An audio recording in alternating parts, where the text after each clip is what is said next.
Saya nak bagi testimoni diri saya sendiri ya.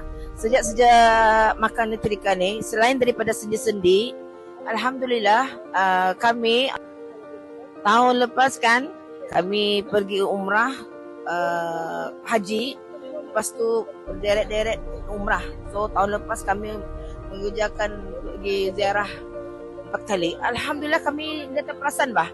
Kami dah terperasan kami ni selalunya kalau pergi umrah atau ke mengerjakan umrah ni batuk berpanjangan. Tapi alhamdulillah berkat konsum Nutrika ni batuk dah ada, energi ada. Syukur alhamdulillah atas usaha konsum Nutrika ni.